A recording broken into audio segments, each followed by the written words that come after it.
छत्रपति संभाजीनगर जिले के गंगापुर तालुका के वालुंज गांव में रहीमपुर स्थित वागुर बाड़ा में 16 अप्रैल की रात 1:30 बजे 8 लोगों ने हमला कर दिया। उन्होंने वहां रह रहे चरवाहे के घर को लूट लिया और उसकी पत्नियों के साथ मारपीट की। लुटेरे सोना, नकदी और बकरियां चुरा ले गए।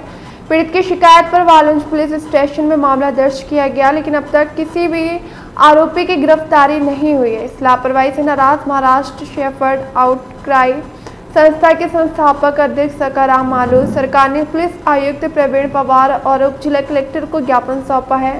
उन्होंने चेतावनी दी कि अगर शीघ्र कार्रवाई नहीं हुई तो पूरे महाराष्ट्र के चरवाहे सड़क पर उतरेंगे और विरोध प्रदर्शन करेंगे। ज्ञापन सौंपने के दौरान बड़ी संख्या में चरवाहे एकत्रित हुए और न्याय की मांग की। अहिल्यानगर और छत्रपति संभाजीनगर के चरवाहों ने प्रशासन पर नाराजगी जताई है। काय विचारणार आहे का? तुमचं नाव सांगा आणि काय मॅटर ते सांगा। नमस्कार, मी सखाराम सरक, संस्थापक अध्यक्ष महाराष्ट्र मेंढपाळ आक्रोश आंदोलन नांदगाव अहिल्यानगर। आज आम्ही या संभाजीनगरमध्ये जिल्हाधिकारी कार्यालयामध्ये RDCंना निवेदन देण्यासाठी आलेलो आहोत। निवेदन देण्याचा उद्देश हा होता की गेल्या 15 दिवसापूर्वी रहीमपूर शिवारामध्ये वाळुंज पोलीस स्टेशन हद्दीमध्ये रात्रीच्या वेळेस 1-1:30 वाजता मेंढपाळाच्या वाड्यावरती जो दरोडा पडला होता, त्या दरोड्यामधील 2 आरोपी हे आमच्या मेंढपाळाने ओळखले होते। त्याचे फोटोही पोलिसांनी त्या ठिकाणी आमच्या फिर्यादीने दाखवलेले होते, परंतु गेले 15 दिवसात कुठल्याही प्रकारचा तपास किंवा आरोपीला अद्यापही अटक केलेली नाही।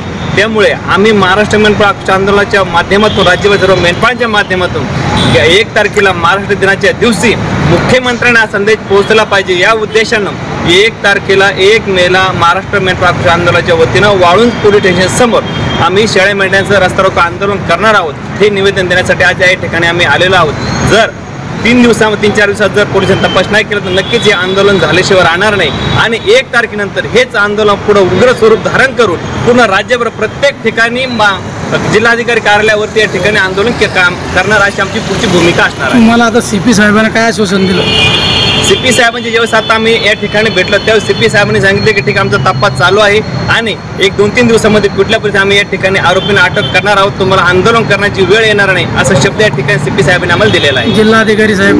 जिल्हाधिकारी साहेबांनी या ठिकाणी तात्काळ लक्ष घालून अगदी CP साहेब आणि संबंधित पोलीस स्टेशन यांना सूचना केलेल्या आहे की हा तपास तात्काळ झाला पाहिजे आणि आंदोलन होणार नाही याची काळजी घेण्यासाठी त्यांनी संबंधित पोलीस स्टेशन आणि अधिकाऱ्यांना सांगितलेलं आहे।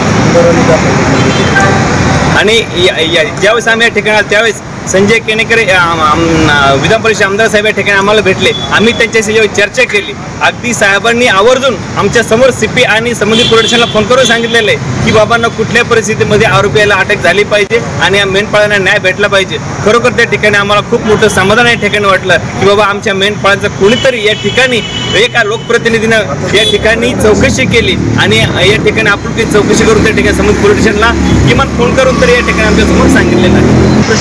फोन पण नाही, विचारपूस पण नाही।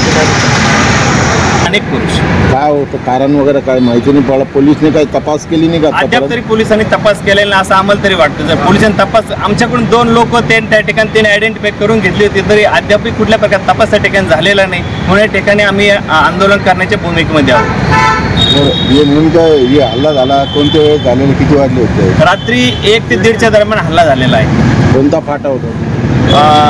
रहीमपूर शिवारामध्ये जिप्सन फाट्याच्या अलीकडे ही घटना घडलेली होती आणि रात्रीची वेळ होती। जाताना त्या दरोडेखोरांनी आमच्या लोकांचे मोबाईल, बॅटरी वगैरे सगळे घेऊन गेलेले होते। सकाळच्या वेळेस पोलीस या ठिकाणी आलेले होते, त्यांनी साऊंड पथकाने फिंगरप्रिंटसाठी अधिकारी लोक बोलवलेले होते। त्यावेळेस आमच्याकडे त्यांना त्या ठिकाणी बऱ्याच गोष्टी आमच्या टच झाल्यामुळे त्या ठिकाणी आयडेंटिफाय नाही होऊ शकलं, परंतु 1 तासानंतर आमच्या लोकांचे मोबाईल जी घटना घडली होती दरोडा पडते जवळच शेतामध्ये सापडले होते। त्यावेळेस आम्ही पोलिसांना फोन करून सांगितलं की हे वस्तू या ठिकाणी सापडल्यात आम्हाला। आमच्या अशी अपेक्षा होती की पोलिसांनी ते पुराव्यासाठी त्या गोष्टी त्यांच्या ताब्यात ठेवायला पाहिजे होत्या, परंतु लगेच ताबडतोब पोलिसांनी ते मोबाईल आणि बॅटरी उचलून आमच्या हातात दिली, त्यामुळे त्या ठिकाणी आमचा आणखी थोडासा संशय पोलिसांच्या बाबतीत वाढलेला आहे। आता पोलीस प्रशासन जनतेच्या मदतीसाठी असतात, पण कुठेतरी वाळूंज पोलीस स्टेशन तुम्हाला मदत करत नाही तर पुढची तुमची काय भूमिका असणार आहे? या ठिकाणी जर वाळुंज पोलीस स्टेशनने मदत केली नाही, ज्याप्रमाणे 1 मेला फक्त वाळुंज पोलीस स्टेशन समोर आंदोलन, पण त्यानंतर पूर्ण राज्यभर याच्या निषेधार्थ आंदोलन झाल्याशिवाय राहणार। आपलं नाव? सखाराम मालू सरक, संस्थापक अध्यक्ष महाराष्ट्र।